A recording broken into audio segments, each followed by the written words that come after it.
আসসালামু আলাইকুম। দেখেন অন্য মানুষের একটা মুরগি আসছে, মুরগ আসছে, আইসা দেখেন ভিতরে ঢুকবো করে অনেক চেষ্টা করতেছে। দেখেন কেমন চেষ্টাই করতেছে, ভিতরে ঢুকবো। এটা অন্য দেখছেন কেমন করে ডাকাডাকি করতেছে অন্য মানুষের মুরগ।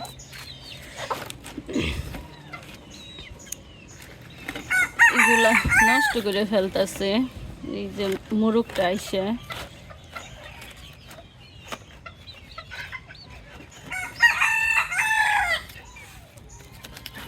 এইগুলো নষ্ট করে ফেলতেছে। দেখি মুরগিগুলা সুস্থ আছে কিনা দেখতে আসলাম, পরীক্ষা করতে আসলাম। মাশাআল্লাহ এইগুলা সবগুলাই সুস্থ আছে, মাশাআল্লাহ বড় হয়ে গেছে।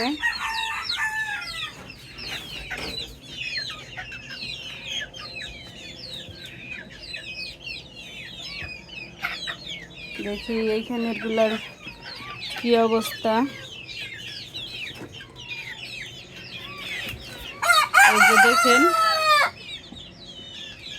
মুরগিগুলা, কিছু কিছু মুরগি একটু ঝিমানো ঝিমানো।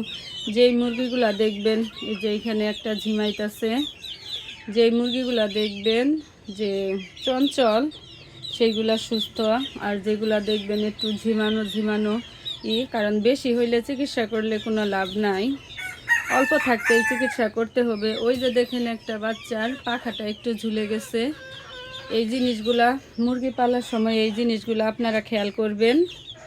সারাক্ষণ একটু পরে পরে আইসে দেখবেন যে ওদের কি সমস্যা, তাকায় তাকায় দেখবেন। দেখেন এটাও ঝিমাইতেছে, ওই যে ওইটার একটা পাখা নিচের দিকে ঝুলে গেছে ঝিমানোর কারণে। এদের এখন ওষুধ দিব, দেখি কি হয়। দেখেন এইখানে এই যে একটু আদা, পেঁয়াজ, রসুন, এই যে কালিজিরাটা নিয়ে নিচ্ছি। আদা, পেঁয়াজ, রসুন, কালিজিরা এই তিনটা একসাথে বেটে মুরগিকে খাওয়াই দিব। গাইস এই যে আদা, রসুন, কালিজিরা এখন এটা বেটে নিব একসাথে। বেটে মুরগিকে হা করায় খাওয়াই দিয়ে একটু করে পানি দিয়ে দিব। পানি না দিলে কিন্তু আবার গলায় আটকাবে, আপনারা খেয়াল রাখবেন।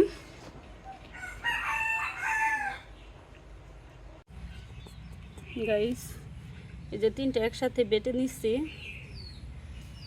এইগুলা এই উপকরণগুলো আদা, পেঁয়াজ, রসুন, কালিজিরা এই উপকরণগুলো আপনাদের ঘরেই থাকে।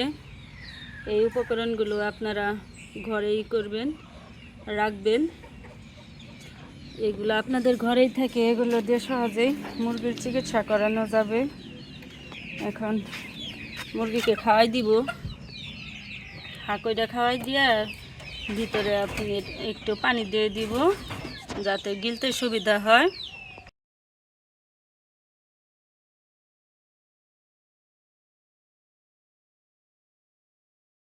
গাইস দেখেন এই যে পানিটা দিয়ে দিচ্ছি এদের। এই যে এই মুরগিটা দেখেন পাখাটা একটু ভাঙ্গা ভাঙ্গা নিচের দিকে ঝুলে আছে, সেজন্য ওইটাকে মুখে হা করে খাওয়াই দিয়ে করলাম। আর বাকিগুলার জন্য পানি দিয়ে দিলাম, গুলা পানি। আদা, পেঁয়াজ, রসুন, কালিজিরা এগুলো আপনাদের ঘরেই থাকে, এগুলা দিয়ে সহজে আপনারা মুরগিগুলোকে সুস্থ রাখবেন। এই ছোটো ছোটো বিষয়গুলো আপনারা খেয়াল করবেন। যদি খেয়াল না করেন সবসময় মুরগির দিকে তাকিয়ে তাকিয়ে দেখবেন কোনটার কি সমস্যা, এই ছোটো বিষয়গুলো যদি খেয়াল না করেন আপনার খামারে বড় ধরনের দুর্ঘটনা ঘটে যেতে পারে। সেজন্য আমি সবসময় ওদের দিকে খেয়াল করি, কোনটা ঝিমাইতেছে, কোনটা সুস্থ আছে। সবসময় বুঝবেন যে যেই মুরগিগুলা সুস্থ ওই মুরগিগুলো যে দেখেন খাইতেছে, ওই মুরগিগুলো অনেক চঞ্চল থাকে। আর যেগুলো দেখবেন একটু কম চঞ্চল বুঝবেন ওটার কোনো সমস্যা আছে। সেজন্য ওদেরকে দিয়ে দিতে হবে। এই যে খাবারই করলাম দেখেন। এখন